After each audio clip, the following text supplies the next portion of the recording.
السلام علیکم ورحمۃ اللہ وبرکاتہ۔ خیر مقدم ہے آپ کا فدا نامے میں۔ آج ہم حضرت شیخ محمود آفندی نقشبندی کا تعارف آپ کے سامنے پیش کر رہے ہیں، جن کا نام دنیا کے 100 بااثر افراد میں شمار بھی کیا جاتا ہے، جو رجب ارتگان کے پیر و مرشد بھی ہیں۔ ہمیشہ کی طرح دیوبندی ان کو بھی دیوبندی بنانے پر تلے ہوئے ہیں۔ کچھ تحریروں میں اور کچھ مضامین میں نے ایسے بھی دیکھے جہاں پر دیوبندی ان کو اپنے ساتھ جوڑے ہوئے ہیں اور ان کو دیوبندی باقاعدہ لکھ رہے ہیں۔ ہمارے معلومات کے مطابق حضرت شیخ محمود آفندی سنی ذیل عقیدہ ہیں، اور آپ کے نظر میں حضرت شیخ محمود آفندی کا اور اہل علم کے درمیان شیخ محمود آفندی کے نظریے اور عقیدے کے اعتبار سے کیا رائے ہے، آپ ہمیں کمنٹ باکس میں بتائیں۔ آج کے ویڈیو ہمارے ایک سبسکرائبر ملک اشفاق صاحب کی فرمائش پر پیش کی جا رہی ہے۔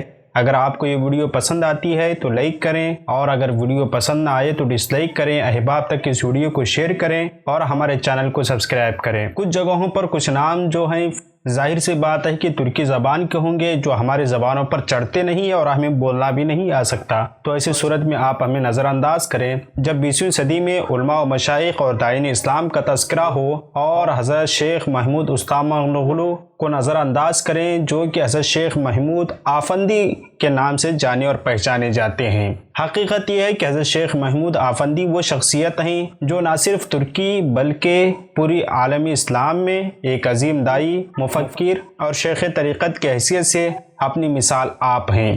حضرت شیخ محمود آفندی نقشبندی معتبر عالم دین اور صاحب تقوی بزرگ ہیں، جنہوں نے اس ترکی میں جہاں اتاترک اسلامی دشمنی میں کوئی کسر نہ چھوڑی تھی، ایسے ماحول میں اسلام کے پرچم کو بلند فرمایا۔ حضرت شیخ محمود آفندی نقشبندی استنبول میں مقیم رہے، اور انہوں نے اپنی ساری زندگی اسلام، انسانیت اور امن کی خدمت میں گزار دی۔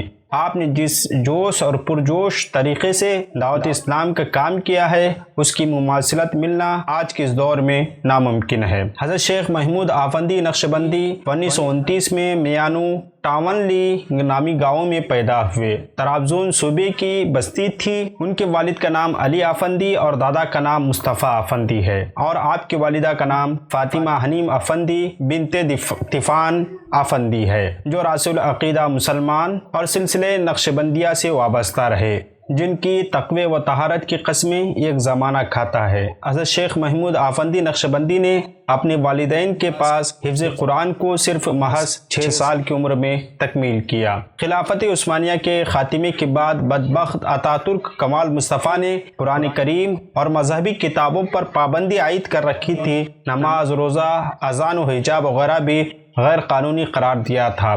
ایسے پرفتن ماحول میں حضرت شیخ محمود آفندی نقشبندی نے اپنے والدین کریمین سے 6 سال کی عمر میں حفظ قرآن کیا۔ حضرت شیخ محمود آفندی نقشبندی بچپن ہی سے سارے اقدار کے پاسدار اور روحانی امانتوں کے امین رہے۔ فرض و واجب حتیٰ کہ نفل بھی ترک نہیں کرتے تھے۔ اللہ رب العزت نے بلا کا قوت حافظ عطا فرمایا تھا۔ جو چیز ایک بار سن لیتے یا پڑھ لیتے، وہ ذہن و دل پر نقش ہو جاتی تھی۔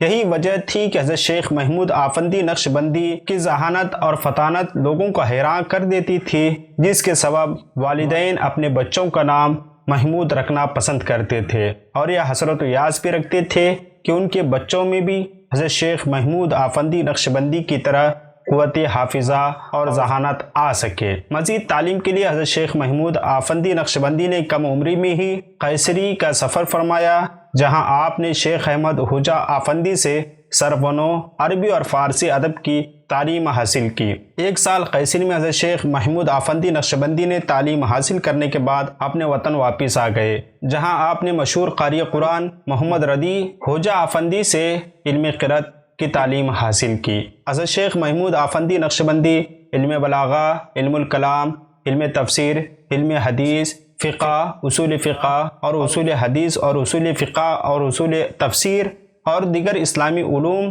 مدرسہ سلیمانیہ میں علامہ فیضی آفندی سے حاصل کیے۔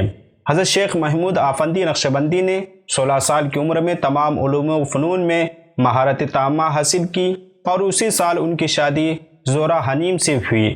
اللہ رب العزت نے اس جوڑے سے 3 اولادیں عطا فرمائی جن کے نام احمد، عبداللہ اور فاطمہ ہے۔ حضرت شیخ محمود آفندی نقشبندی نے جون 1952 میں فوجی ملازمت اختیار کی اور ملازمت کے دوران ہی ان کی ملاقات اپنے روحانی پیر و مرشد حضرت شیخ علی حیدر نقشبندی علیہ رحمہ سے ہوئی۔ حضرت شیخ علی حیدر نقشبندی اپنے وقت کے معتبر عالم دین اور چاروں فقہی مذاہب حنفی، شافعی، مالکی، حنبلی میں اور ان کے اصول و قوانین میں مہارت رکھتے تھے۔ ترکی میں جب خلافت عثمانیہ کا خاتمہ کیا گیا، کچھ علماء نے چھپ چھپ کر اور درختوں کے نیچے اور دیہات گاؤں میں وہاں کے بچوں کو دینی تعلیم دینی شروع کی۔ جب وہاں فوج کے لوگ آ جاتے تو بچے فوراً کھیتی باڑی میں مشغول ہو جاتے۔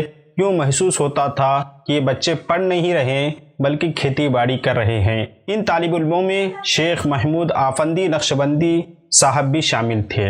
حضرت نے یوں دینی تعلیم مکمل کی اور اپنے فراغت کے بعد یہی سلسلہ یعنی تعلیم و تربیت کا سلسلہ اپنے گاؤں میں جاری رکھا۔ لیکن اسی درمیان حضرت آفندی کے 2 خلفاء شہید کیے گئے تو حالات کے تناظر میں حضرت آفندی نے وہاں سے شہر کا رخ کیا جہاں ایک قدیم مسجد تھی۔ وہاں رہتے ہوئے 40 سال تک دین متین کی خدمت اور درس و تدریس کا سلسلہ جاری رکھا۔ تقریباً 18 سال تک حضرت آفندی کے پیچھے کوئی نماز پڑھنے والا نہ تھا۔ 18 سال کے بعد آہستہ آہستہ لوگ آنے لگے اور حضرت آفندی سے فیض یاب ہونے لگے۔ آج جب اس مسجد میں اذان ہوتی ہے، جوق در جوق لوگ اس مسجد میں نماز کے لیے آنا شروع ہو جاتے ہیں، جو حضرت آفندی جیسے علماء کی محنت اور اخلاص کا نتیجہ ہے۔ حضرت شیخ محمود آفندی نقشبندی کا ذکر ہو اور اس واقعے کا ذکر نہ ہو جو انہوں نے بچوں کو دینی تعلیم دینے کے لیے محنتیں اور مشقتیں اٹھائی ہوئی ہوں۔ حضرت مولانا شیخ محمود آفندی نقشبندی نے اپنے طلباء کو انگلیوں کے اشاروں سے صرف و نحو کے گردان پڑھائے اور حج اور نماز کے مسائل بھی ہاتھوں کے اشاروں سے سکھائے۔ اللہ تعالیٰ نے حضرت شیخ محمود آفندی نقشبندی کے ہاتھوں پر مکمل دینی نصاب رکھ دیا تھا۔ اتنی محنتوں اور مشقتوں کے بعد اب ترکی میں بہت بہترین طریقے اور آسان طریقے سے دینی تعلیم پڑھائی جاتی ہے۔ یہ حضرت شیخ محمود آفندی نقشبندی اور ان کے خلفاء اور ان کے ہم عصر علماء کی محنتوں اور ریاضتوں کا نتیجہ ہے۔ حضرت شیخ محمود آفندی نقشبندی کا جو عقیدہ ہے وہی عقیدہ رجب طیب اردگان کا بھی ہے۔ حضرت شیخ محمود آفندی نقشبندی کے تصانیف و تالیفات میں سب سے بڑی اور بابرکت تالیف 18 جلدوں پر مشتمل ترکی زبان میں تفسیر روح الفرقان ہے۔ اور آپ کو یہ ویڈیو کیسی لگی ہمیں کمنٹ باکس میں بتائیں۔ اگر ویڈیو پسند آتی ہے تو لائک اور شیئر ضرور کریں۔ السلام علیکم۔